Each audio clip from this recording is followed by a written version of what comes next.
हरे कृष्णा। आप सभी को माता लक्ष्मी और भगवान विष्णु की आपके घर में स्वागत है। आज देव उठान एकादशी की संपूर्ण कथा आरती। आज कार्तिक मास शुक्ल पक्ष की देव उठनी एकादशी, इसे प्रबोधनी एकादशी और इसे देव उठानी एकादशी के नाम से भी जानी जाती है। आज देव उठान एकादशी के दिन माता लक्ष्मी और भगवान विष्णु की पूजा करने से मनुष्य की जीवन में सभी बाधाएं दूर हो जाती है, साथ ही सुख शांति भी बनी रहती है। साल में आप कभी भी एकादशी नहीं भी करते हैं तो देव उठनी एकादशी जरूर करें। पौराणिक मान्यता है कि आज के दिन इस एकादशी पर भगवान जगत के पालनहार हरि विष्णु 4 माह के योग निंदा से जागते हैं और फिर सृष्टि को संचार करते हैं। इसी दिन चतुर्मास समाप्त होते हैं और मंगली कार्य जैसे सगाई, मुंडन, गृह प्रवेश सभी शुभ कार्य का आरंभ हो जाती है। तो चलिए आज देव उठान एकादशी के दिन आपको मनचित और श्रद्धा भाव से आपको इस कथा को पालन करनी चाहिए। आज के दिन ही तुलसी को पत्ते नहीं तोड़नी चाहिए, क्योंकि आज ही के दिन माता तुलसी और भगवान शालिग्राम का विवाह हुआ था और आज ही के दिन इसलिए आप देवउठनी एकादशी पर माँ तुलसी और भगवान विष्णु के भी विवाह कर सकते हैं। इसके अलावा देव उठान एकादशी के दिन देर तक सोना नहीं चाहिए, बल्कि इस दिन ब्रह्मा मुहूर्त में उठकर भगवान विष्णु माता लक्ष्मी के मनचित और श्रद्धा से पूजा करें तो आपके घर में निवास करेंगे। बोलिए भगवान विष्णु माता लक्ष्मी की जय। देव उठान एकादशी की संपूर्ण कथा प्रारंभ करते हैं। कथा मनचित और श्रद्धा से जरूर श्रवण करें। एक समय भगवान विष्णु ने माता लक्ष्मी जी कहे, हे नाथ, अब आप दिन रात जागते हैं और सोते भी नहीं हैं। लाखों करोड़ों वर्ष तक सो जाते तो अच्छा रहता। उसी समय समस्त चराचर का नाश में डल जाता है। अतः आप नियम से प्रति वर्ष निंदा के लिए एक समय निकालिए, इससे मुझे भी कुछ समय का विश्राम करने का समय मिल जाए। माँ लक्ष्मी जी की बात सुनकर भगवान नारायण मुस्कुराकर बोले, हे देवी, तुमने ठीक ही कहे। मेरे जागने से सब देवों और खासकर तुम कष्ट होता है। तुम्हें मेरी सेवा से जरा भी समय नहीं मिलता है। इसलिए हमारे कथा अनुसार आज मैं प्रतिवर्ष चराचर 4 मास ऋतु में शयन करूँगा। उसी समय तुमको और सभी देवों को अवकाश होगा। मेरी यह निंदा अल्प निंदा और प्रलय कालिनी महानिंदा कहलाएगी। यह मेरी अल्प निंदा मेरे भक्तों का परम मंगली कार्य उत्पद सब बंद हो जाएगा तथा पुण्य वध हो जाएगी। इसी काल में मेरे जो भी भक्त मेरे सैन्य की भावना कर मेरी सेवा, इस काल में जो मेरे भक्त मेरे सैन्य की भाव से आयोजन उत्सव करेगा, उसके घर में मैं तुम्हारे सहित निवास करूंगी। बोलिए भगवान लक्ष्मी माता की जय, विष्णु भगवान की जय। अब देव प्रबोधनी एकादशी की दूसरी कथा सुनिए विस्तार से। एक राजा के राज्य में सभी लोग एकादशी व्रत रखते थे। आज ही के दिन वहाँ की प्रजा नौकर चाकर से लेकर पशु पक्षी जीव जंतु सभी रखते थे। एक दिन किसी दूसरे राज्य का एक मनुष्य व्यक्ति आया राजा के पास जाकर बोला, महाराज, कृपा करके मुझे नौकरी पर रख लीजिए। तब राजा ने उसके सामने एक शर्त रखे। ठीक रखे। वह नौकर बोला, आदमी, ठीक है, रख लेता हूँ, लेकिन रोज तुम्हें खाने को सब कुछ मिलेगा, पर एकादशी के दिन अन्न नहीं मिलेगा। उस व्यक्ति ने उस समय तो हाँ कर ली। फिर एकादशी के दिन जब उसे फलाहार का सामान दिया गया, वह रोज के सामने राजा के सामने जाकर गिदगिदाने लगा, महाराज, इससे मेरा पेट नहीं भरेगा तो मैं मर जाऊंगी। फिर राजा पिछले कहे अनुसार उस व्यक्ति को याद दिलवाने लगे तुम तो हाँ कर दिया था। तू 14 दिन तक खाना भोजन किया है, आज 81 15वां दिन तुम एक दिन और रात नहीं भी खाएगा, तुम्हें कुछ नहीं होगा। लेकिन उस व्यक्ति ने नहीं माना, गिदगिदाने लगा, रोने और पिटने लगा। मैं भूखी मर जाऊंगी, मुझे खाने के लिए अन्न दे दो। राजा ने उस शर्त की बात याद दिलवाई, फिर भी वह नहीं माना, पर आटा अरा रहा, अन्न छोड़ने की राजी नहीं हुआ। तब राजा ने उसे आटा, दाल, चावल इत्यादि दिया। वह नित्य दिन की तरह एक नदी पर पहुंचकर स्नान कर भोजन पकाने लगा। जब भोजन बन गया तब भगवान विष्णु को बुलाने लगा, आओ भगवान, भोजन तैयार हो गया है। तब बुलाने लगा। फिर पीताम्बर धारण किए हुए भगवान चतुर्मास के रूप में पहुंच गए और प्रेम से साथ उस व्यक्ति के साथ भोजन करने लगे। भोजन इत्यादि करके भगवान विष्णु अंतर ध्यान हो गए तथा वह अपने काम, फिर उस व्यक्ति अपने काम में चला गया। 15 दिन बाद अगली एकादशी को व्रत आया तो वह व्यक्ति राजा से कहने लगा कि महाराज, मुझे उस दिन से अन्य दुगुना सामान दीजिए। राजा ने उस दिन से मैं भूखी रह गया हूँ। राजा ने कारण पूछा तो उन्होंने बताया कि हमारे साथ भगवान विष्णु भी खाना खाते हैं, इसलिए हम दोनों के लिए ये सामान पूरा नहीं होता है। यह सुनकर राजा को बड़ा ही आश्चर्य हुआ। वह बोलने लगे कि मैं नहीं मान सकती हूँ, भगवान तुम्हारे साथ मुझे कभी दर्शन नहीं दिए हैं।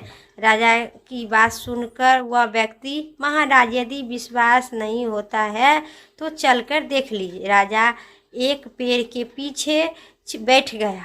उस व्यक्ति ने हर रोज की तरह भोजन बनाया और भगवान को शाम तक पुकारते रहा, फिर भी भगवान नहीं आए। अंत में उन्होंने कहा, हे भगवान, यदि आप नहीं आएंगे तो मैं नदी में कूदकर प्राण त्याग दूंगी। फिर भी भगवान नहीं आए।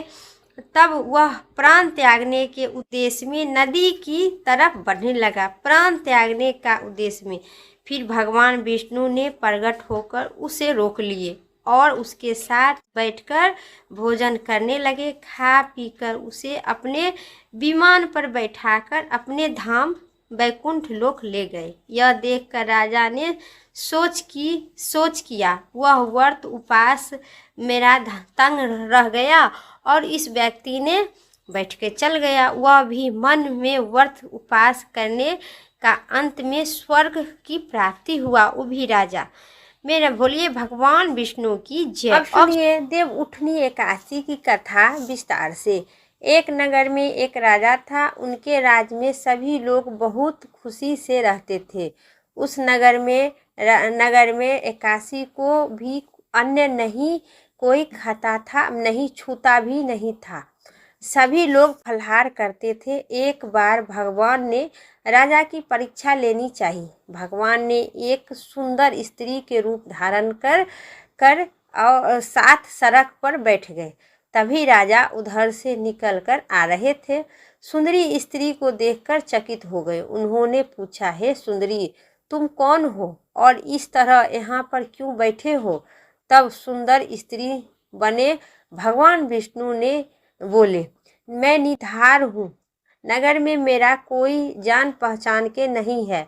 किसी ने सहायता मांगू तो कौन देगा? राजा ने उनके रूप पर मोहित हो गया था और बोला, तुम मेरे महल में चलकर मेरी रानी बनकर रहो।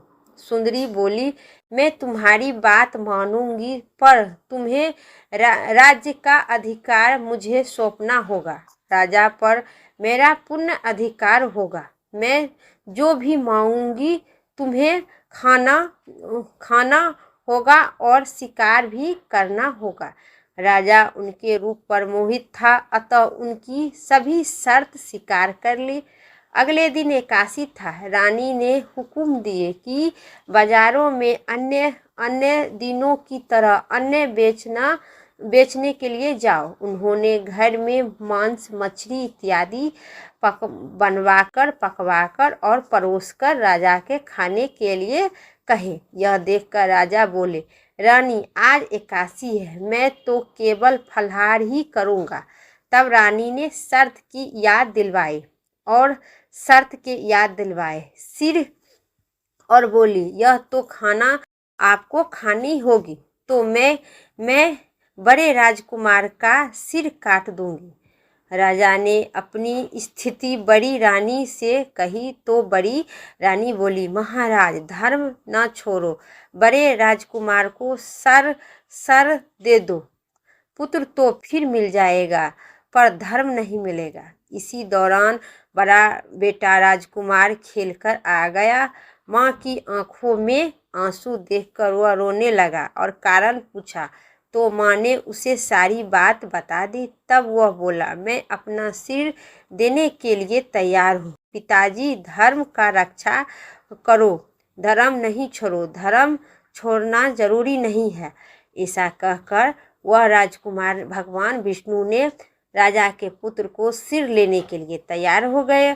फिर राजा ने भगवान विष्णु के शर्त को याद करते हुए, राजा तो इतना बलवान और धनवान था कि उस स्त्री पर मोहित होकर उस स्त्री के रूप में भगवान विष्णु ने राजा को परीक्षा ले रहे थे कि ये मन से एकादशी करता है या ढोंग करता है। फिर राजा के पुत्र राजकुमार ने कहा, पिताजी धर्म की रक्षा कीजिए, धर्म नहीं छोड़िए, जरूरी होगी। राजा दुखी मन से राजकुमार का सिर देने के लिए तैयार हो गए तो रानी के रूप में भगवान विष्णु प्रकट होकर अगली बात बताई। राजन, तुम इस कठिन परीक्षा में पास हो गए हो। भगवान ने प्रसन्न मन से राजा के वर मांगने को कहे। राजा बोला, आपके दिया हुआ भगवान सब कुछ है, हमारा उद्धार करे। उसी समय वह एक विमान उतरकर आया। राजा ने अपना राज्य पुत्र को सौंप दिए और विमान पर पति पत्नी बैठकर वैकुंठ धाम चले गए। इतिश्री बोलिए भगवान विष्णु की जय। जो मनुष्य आज देवउठनी एकादशी करेंगे, जिस प्रकार राजा को सभी प्रकार के राज्य, धन, पुत्र इत्यादि से परिपूर्ण होकर वैकुंठ धाम की प्राप्ति हुआ, उसी प्रकार सभी मनुष्य के होगा। इतिश्री भगवान विष्णु की जय। लक्ष्मी माता की जय। अब सुनिए एकादशी माता की मंचित और श्रद्धा से आरती विस्तार से। तुलसी माता की जय। शालिग्राम भगवान विष्णु की जय। अब सुनिए तुलसी माता की कथा और आरती विस्तार से। विष्णु कांजी नगर में कनक नाम का एक ब्राह्मण धनंजय क्षत्रिय रहा करते थे। उसे बहुत समय तक संतान की प्राप्ति नहीं हुई। अनेक व्रत करने के बाद उन्होंने यह एक स्वर्ण गुण संपन्न कमल नयन सुंदरी कन्या के जन्म लिए। कनक के उनका नाम किशोरी रखे। एक दिन वह ज्योतिष ब्राह्मण ने उनकी कुंडली देखकर कनक के कहा कि इनका परिग्रह करने वाला मंडप में ही वाजपेय से भर जाएगा। यह सुनकर कनक बहुत ही दुखी हुई और उन्होंने कन्या का विवाह ही न करने का निर्णय किए। एक दिन कनक ने यह शंकर नाम का एक ब्राह्मण आया। अतिथि प्रिय कनक के शंकर का खूब सत्कार किए। साहस शंकर की दृष्टि किशोरी पर पड़ी। उन्होंने उस युवती कन्या को अविवाहित देखकर बड़ा आश्चर्य हुआ। उन्होंने उनकी सखी चंद्रा को सब इस विषय में पूछा तो उसी सारी बात ज्ञात हुई। कनक ने अतिथियों और किशोरी की शील भाव से प्रसन्न होकर शंकर ने कनक से कहा कि तुम्हारी पुत्री को भगवान विष्णु द्वादशाक्षर मंत्र जाप करनी चाहिए। तो बोले कैसे? दो द्वाद अक्षर भगवान विष्णु के मंत्र जो है ओम नमो भगवते वासुदेवाय मंत्र को जाप करते हुए और बोलते हुए वह 3 वर्ष तक इनका जाप करे तथा प्रातः काल उठकर तुलसी उपवन का सींचा करे और प्रतिवर्ष कार्तिक माह में तुलसी का भगवान विष्णु के साथ विवाह करे। इसी व्रत के प्रभाव से वह विधवा नहीं होगी। किशोरी ब्राह्मण के बताने के अनुसार द्वाद अक्षर मंत्र का जाप और तुलसी वन का सींचने करते हुए जल चढ़ाते हुए पूजा करने लगी। प्रतिवर्ष कार्तिक मास के शुक्ल पक्ष की द्वादशी तिथि को तुलसी विवाह भी करते रहे। इसी प्रकार उसे 3 वर्ष बीत गया। चौथे वर्ष में जब कार्तिक मास के प्रति स्नान के लिए जा रहे थे, उसी विपली नाम का एक क्षत्रिय कुमार ने देख लिया और उनके अनुपम सौंदर्य पर मोहित हो गए। वहां उन्होंने प्रातः करने का प्रयास करने लगा, पर किसी भी प्रकार से उसे सफल न मिली। एक दिन उन्हें पता चला कि वह एक मालिन नित्य किशोरी के फूल देने जाती है।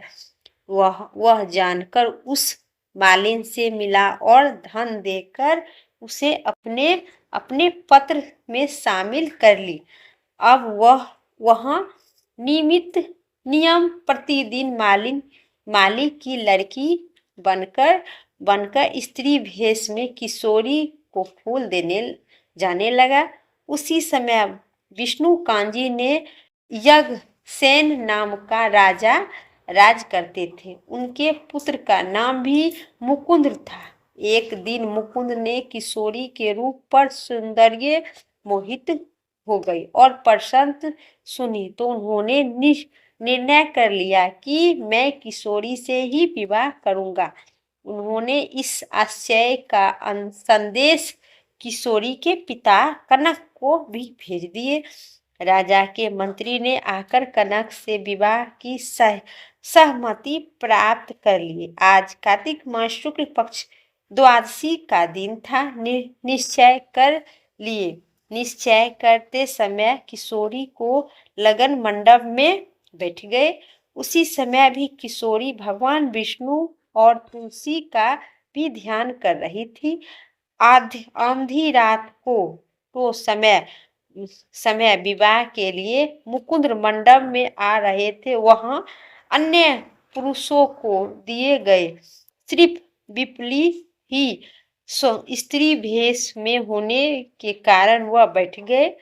अचानक आकाश में घनघोर आवाज आने लगा। बहुत तेज आंधी चलने लगी। सारी दीपक बुझ गया। बिजली चमकने लगी। उसी समय विपली के अक्षर देखकर जैसे ही किशोरी के हाथ का स्पर्श किया, उसे ही आकाश से बाजपत हुआ और विपली काल कपलित हो गए। उसके मरते हुए सब कुछ शांत हो गया।